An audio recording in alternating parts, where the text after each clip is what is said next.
सभी साधक व तंत्र के अभ्यासियों को मेरा नमस्कार। अपनी मृत परिजनों की आत्मा की सद्गति के लिए क्या करें? जब हमारे जीवन में किसी परिजन की मृत्यु हो जाती है तब कई बार हमें जीवन में बहुत सी समस्याएं शुरू होती हैं और मृत्यु का डर भी लगता है। ऐसे विचार आते हैं कि एक दिन मेरी भी मृत्यु हो जाएगी, लेकिन ये सब बात में हमें क्या करना चाहिए वह आज हम देखेंगे।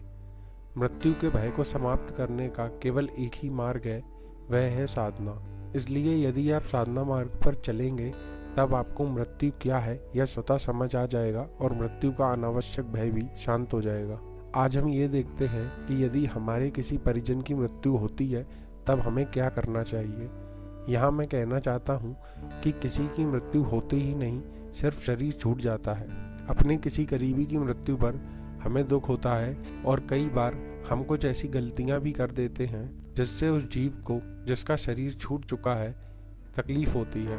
अब इस सब में हमें क्या करना चाहिए ये समझने का प्रयास करते हैं। एक आग्रह है, ये वीडियो में मैं जो ज्ञान दे रहा हूँ वो मैंने ध्यान से पाया है या कहो कि परमात्मा द्वारा मिला है। आप इसे यदि सांसारिक दृष्टि या माया की दृष्टि से देखेंगे तो हो सकता है यह आपको कुछ अलग लगे, इसलिए आप इसे मेरा अनुभव भी कह सकते हैं। जब किसी का शरीर छूट जाता है तब जिस जीवन ऊर्जा से वह शरीर चल रहा था, उस ऊर्जा में उस शरीर के माध्यम से जो अनुभव लिए, उस ऊर्जा ने उस शरीर के माध्यम से जो अनुभव लिए, वह अनुभव उस ऊर्जा में अभी भी गलती से बचे हुए रहते हैं और वह परमात्मा में लीन नहीं हो पाती।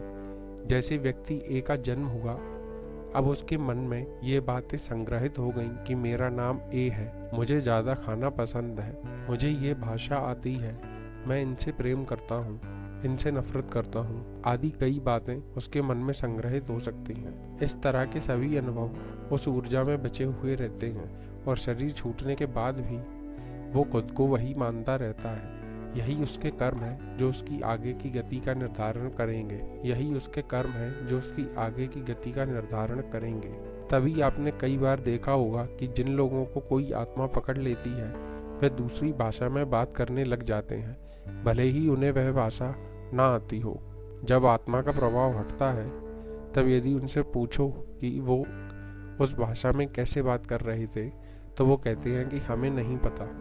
जैसे कोई इंग्लिश ना जानने वाला व्यक्ति आत्मा के प्रभाव में इंग्लिश में बात कर सकता है। एक बार आत्मा का प्रभाव हट गया तब वह पुनः अपनी स्थिति में आ जाता है। यहाँ सबसे महत्वपूर्ण बात यह है कि मृत आत्मा अपनी भावनाओं में भेद नहीं कर सकती, ना ही उन्हें नियंत्रण कर सकती है। यदि उसे जीवित रहते समय बहुत अधिक खाना खाने की आदत थी तब वह आदत 100 गुना बढ़ जाएगी, क्योंकि अब ना उसके पास शरीर है जो उसे पेट भरने का अनुभव होगा, ना ही बुद्धि का उपयोग वह कर सकती है। वह केवल अपनी भावनाओं पर चल रही होती है। अब ऐसी स्थिति में हमें क्या करना चाहिए वह समझते हैं।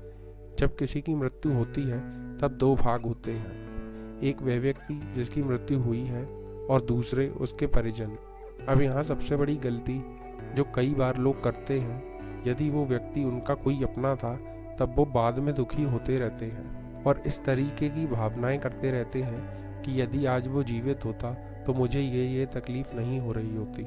अब अगर उस आत्मा के मन में भी मृत्यु के समय इसी तरीके के विचार रहे हों तब वह यह सब तुरंत समझ जाती है और आगे नहीं जाती, बल्कि वहीं पर भटकती रहती है। कई बार मदद करती है तो कई बार परेशानी भी कर सकती है। इसलिए जब तक व्यक्ति जिंदा है उसे भरपूर प्रेम कर लेना चाहिए, बाद में ये सब नहीं सोचना चाहिए। अब यदि किसी की मृत्यु के बाद जीवित व्यक्तियों को वह आत्मा अपना अनुभव करा रही है तब उसे बार बार याद नहीं करना चाहिए, बल्कि उसे कहना चाहिए कि तुम्हारा शरीर छूट गया है, अब तुम अपनी आगे की गति करो। अपने आसपास देखो, तुम्हें एक चमकदार रोशनी दिखाई दे रही होगी, उसमें चली जाओ, वहाँ तुम्हें यहाँ से बेहतर जीवन और शांति मिलेगी। ऐसे बार बार बोलना चाहिए। यदि आप बोल नहीं सकते तो मन में भाव करने से भी वह यह सब समझ लेती है। यही उस जीव के लिए एक सच्ची श्रद्धांजलि है। नमस्कार।